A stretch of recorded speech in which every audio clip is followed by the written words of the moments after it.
राधे राधे। निर्जला एकादशी व्रत कथा। युधिष्ठिर ने कहा, जनार्दन, ज्येष्ठ मास के शुक्ल पक्ष में जो एकादशी पड़ती हो, कृपया उसका वर्णन कीजिए। भगवान श्री कृष्ण बोले, राजन, इसका वर्णन परम धर्मात्मा सत्यवतनीय नंदन व्यास जी करेंगे, क्योंकि ये संपूर्ण शास्त्रों के तत्वज्ञ और वेद वेदांगों के पारंगत विद्वान हैं। तब वेद व्यास जी कहने लगे, दोनों ही पक्षों की एकादशियों के दिन भोजन न करें। द्वादशी के दिन स्नान आदि से पवित्र हो फूलों से भगवान केशव की पूजा करे, फिर नित्य कर्म समाप्त होने के पश्चात पहले ब्राह्मणों को भोजन देकर अंत में स्वयं भोजन करे। राजन, जनना शौच और मरना शौच में भी एकादशी को भोजन नहीं करना चाहिए। यह सुनकर भीमसेन बोले, परम बुद्धिमान पितामह, मेरी उत्तम बात सुनिए। राजा युधिष्ठिर, माता कुंती, द्रौपदी, अर्जुन, नकुल और सहदेव ये एकादशी को भी कभी भोजन नहीं करते और तथा मुझसे भी हमेशा यही कहते हैं कि भीमसेन, तुम भी एक एकादशी को ना खाया करो, किंतु मैं उन लोगों से यही कहता हूँ कि मुझसे भूख नहीं सही जाएगी। भीमसेन की बात सुनकर व्यास जी ने कहा, यदि तुम्हें स्वर्ग लोक की प्राप्ति अभीष्ट है और नरक को दूषित समझते हो तो दोनों पक्षों की एकादशियों के दिन भोजन ना करो, ना करना। भीमसेन बोले, महाबुद्धिमान पितामह, मैं आपके सामने सच्ची बात कहता हूँ। एक बार भोजन करके भी मुझसे व्रत नहीं किया जा सकता, फिर उपवास करके तो मैं रह ही कैसे सकता हूँ। मेरे उदर में वृक नामक अग्नि सदा प्रज्वलित रहती है, अतः जब मैं बहुत अधिक खाता हूँ तभी यह शांत होती है। इसीलिए महामुने, मैं वर्ष भर में केवल एक ही उपवास कर सकता हूँ, जिससे स्वर्ग की प्राप्ति सुलभ हो तथा जिसके करने से मैं कल्याण का भागी हो सकूं। ऐसा कोई एक व्रत निश्चय करके बताइए, मैं उसका यथोचित रूप से पालन करूंगा। व्यास जी ने कहा, भीम, ज्येष्ठ मास में सूर्य वृष राशि पर हो या मिथुन राशि पर शुक्ल पक्ष में हो जो एकादशी हो, उसका यत्न पूर्वक निर्जल व्रत करो। केवल कुल्ला या आचमन करने के लिए मुख में जल डाल सकते हो, उसको छोड़कर किसी प्रकार का जल विद्वान पुरुष मुख में ना डाले, अन्यथा व्रत भंग हो जाता है। एकादशी को सूर्योदय से लेकर सूर्य दिन के सूर्योदय तक मनुष्य जल का त्याग करे तो यह व्रत पूर्ण होता है। तदंतर द्वादशी को प्रभात काल में स्नान करके ब्राह्मणों को विधि पूर्वक जल और सुवर्ण का दान करे। इस प्रकार जब कार्य पूरा करके जितेंद्रिय पुरुष ब्राह्मणों के साथ भोजन करे, वर्ष भर में जितनी एकादशियां होती हैं, उन सबका फल निर्जला एकादशी के सेवन से मनुष्य प्राप्त कर लेता है। इसमें तनिक भी संदेह नहीं है।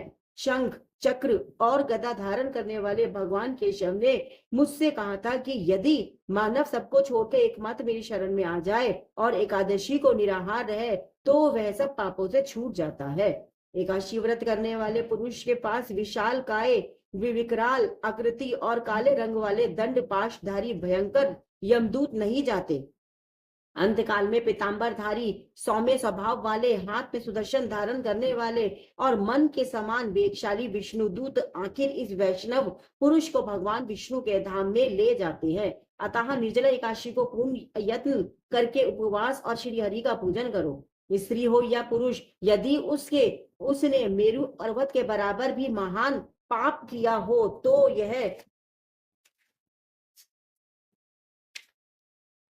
तो वह सब इस एकादशी व्रत के प्रभाव से भस्म हो जाता है। जो मनुष्य उस दिन जल के नियम का पालन करता है वह पुण्य का भागी होता है। उसे एक एक प्रहर में कोटि कोटि स्वर्ण मुद्रा दान करने का फल प्राप्त होता सुना गया है। मनुष्य निर्जला एकादशी के दिन स्नान, दान, जप, होम आदि जो कुछ भी करता है वह सब अक्षय होता है। यह भगवान श्री कृष्ण का कथन है।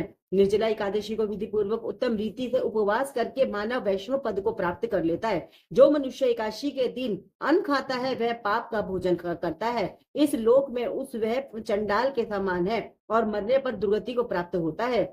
जो ज्येष्ठ की शुक्ल पक्ष की एकादशी को उपवास करके दान करेंगे वे परम पद को प्राप्त होंगे। जिन्होंने एकादशी को उपवास किया है वे ब्रह्म हत्यारे, शराबी, चोर तथा गुरुद्रोही होने पर भी सब पातकों से मुक्त हो जाते हैं।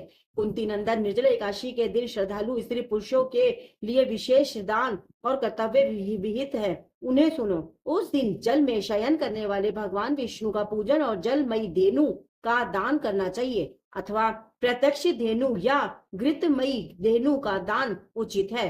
पर्याप्त दक्षिणा और भांति भांति के मिष्ठानों द्वारा यत्न पूर्वक ब्राह्मणों को संतुष्ट करना चाहिए। ऐसा करने से ब्राह्मण अवश्य संतुष्ट होते हैं और उनके संतुष्ट होने पर श्री हरि मोक्ष प्रदान करते हैं। जिन्होंने शम दम और दान में प्रवृत्त हो श्री हरि का पूजा और रात्रि में जागरण करते हुए इस निर्जला एकादशी का व्रत किया है, उन्होंने अपने साथी बीती हुई 100 पीढ़ियों को और आने वाली 100 पीढ़ियों को भगवान वसुदेव के परम धाम में पहुंचा दिया है।